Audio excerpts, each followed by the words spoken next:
नाजरीन, 13वीं सदी ईसवी के आगाज में शुमाल मगरबी एशिया की चरागाहों से एक ऐसा भगोला उठा जिसने दुनिया की बुनियादों को तैवबाला करके रख दिया।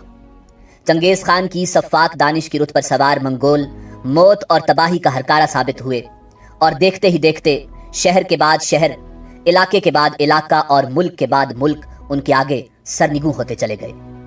महज चंद अशरों के अंदर अंदर खून की होली खेलते, खोपड़ियों के मीनार खड़े करते, हंसते बसते शहरों की राख उड़ाते चंगेज खान के जर्नैल बीजिंग से मास्को तक फैली दुनिया की तारीख की सबसे बड़ी मुत्तसिल सल्तनत के मालिक बन गए, जिसे तारीख ने मंगोल सल्तनत के नाम से याद किया है। और हमारी आज की वीडियो का मौजू भी मंगोल सल्तनत है। नाजरीन, मंगोल कौन थे? मंगोलों की फतूहात और जवाल पर बाकायदा गुफ्तगू शुरू करने से पहले अगर आप हमारे चैनल पर नए हैं तो बराए मेहरबानी हमारा चैनल सब्सक्राइब करें और अगर आपको हमारी वीडियो पसंद आए तो लाइक करके हमारी हौसला अफजाई करें। नाजरीन, मंगोल कौम ऐसे खानाबदोश कबीलों पर मुश्तमिल थी जो माहिर घुड़सवार थे और जो मवेशी पालने के अलावा शिकार और तिजारत करने से भी अपना गुजर बसर करते थे। उन तमाम कबाइल में मंगोल भी एक कबीला था। उस जमाने में ज्यादातर कौमों में सिर्फ फौजी ही जंगबाजी सीखते थे, जबकि मंगोलों का तकरीबन हर मर्द जिसके पास घोड़ा होता एक जोरावर जंगजू और माहिर तीरंदाज था।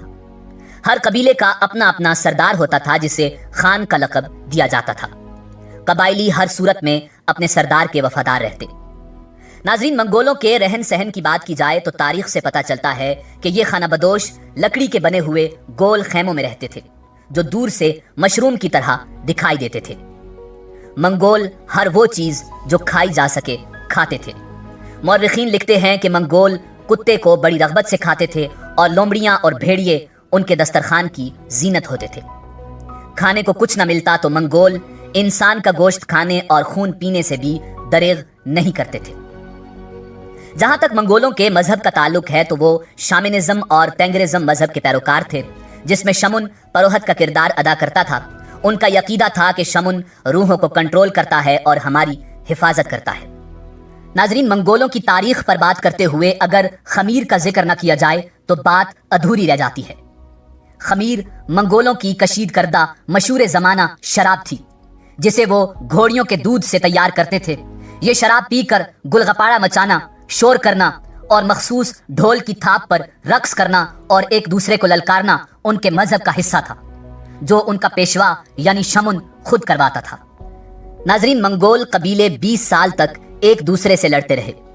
आखिरकार तकरीबन 27 मंगोल कबीले तमोजन नामी एक सरदार की सरबराही के तहत सन 1162 ईस्वी से 1227 ईस्वी के दौरान मुत्तहिद हो गए।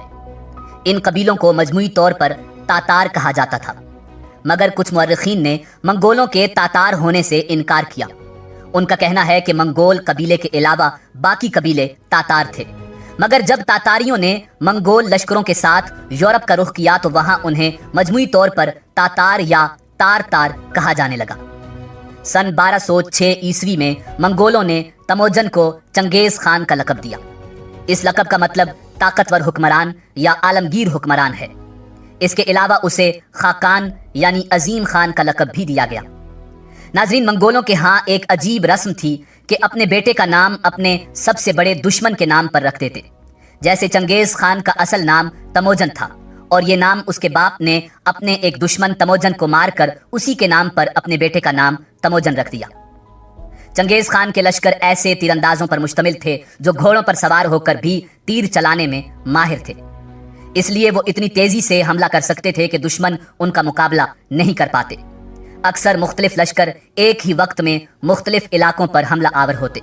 इसी तरह मैदान जंग हजारों मील तक फैला होता। इनकारिटा इंसाइक्लोपीडिया के मुताबिक चंगेज खान जंगबाजी के लिहाज से सिकंदर आजम या नेपोलियन अव्वल से बहुत आगे था। चंगेज खान के जमाने में रहने वाले फारसी मौर्रिख जोज़जानी ने उसके बारे में लिखा है कि वो बड़ी तवानाई, इम्तियाज, जहानत और समझदारी का मालिक था। मगर जोज़जानी ने चंगेज खान को कसाई का लक़ब भी दिया। शुमाली चीन का इलाका मांचो नामी एक कौम के कब्जे में था। उन्होंने अपनी सल्तनत को कुन यानी सुनहरी सल्तनत का नाम दिया।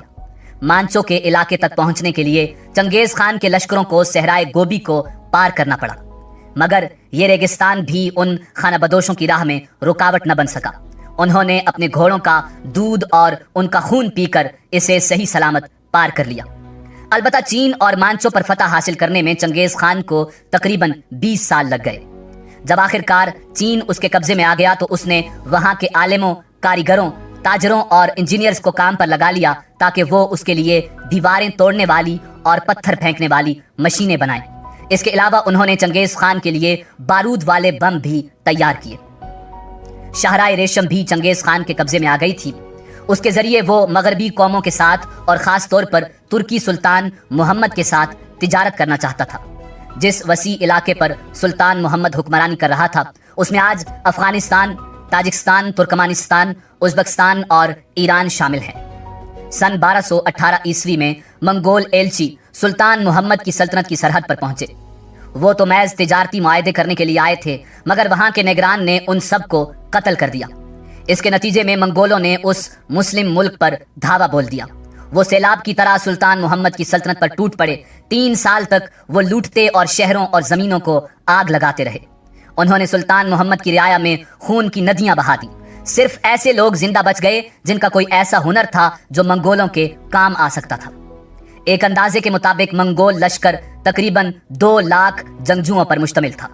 انہوں نے آذربائیجان اور جارجیا سے گزر کر کوہ کاف کے شمال میں واقع میدانوں کا رخ کیا۔ راستے میں انہوں نے ان کا سامنا کرنے والی ہر فوج کو شکست دی۔ ان میں 80,000 سپاہیوں پر مشتمل روسی فوج بھی شامل تھی۔ آخر کار انہوں نے بحیرہ خزر کے ارد گرد کے پورے علاقے پر قبضہ جما لیا۔ انہوں نے 13,000 کلومیٹر یعنی تقریباً 8,000 میل گھوڑوں پر سفر طے کیا۔ کئی تاریخ دانوں کا خیال ہے کہ یہ تاریخ میں ہونے والی سب سے بڑی فتح تھی جسے ایک گھڑ سوار فوج نے حاصل کیا۔ چنگیز خان نے بعد میں آنے والے منگول حکمرانوں کے لیے مثال قائم کی۔ انہوں نے اس مثال کی نقل کرتے ہوئے مشرقی یورپ پر حملہ کیا۔ چنگیز خان کی پسندیدہ بیوی نے 4 بیٹوں کو جنم دیا۔ تیسرے بیٹے کا نام اوکتائی خان تھا اور اسی کو چنگیز خان کی موت پر خاقان بنایا گیا۔ جن علاقوں پر اس کے والد نے فتح حاصل کی تھی، اوکتائی خان نے ان کے مقامی سرداروں سے خراج وصول کرنا شروع کیا۔ اس کے علاوہ اس نے شمالی چین میں واقع کن نامی سلطنت کے باقی حصوں پر بھی قبضہ جما لیا۔ منگول اپنی کامیابی کے نتیجے میں جلد ہی عیش و عشرت کی زندگی کے عادی ہو گئے۔ اپنی دولت میں اضافہ کرنے کے لیے اوکتائی خان نے نئے علاقوں پر حملہ کرنے کا فیصلہ کیا۔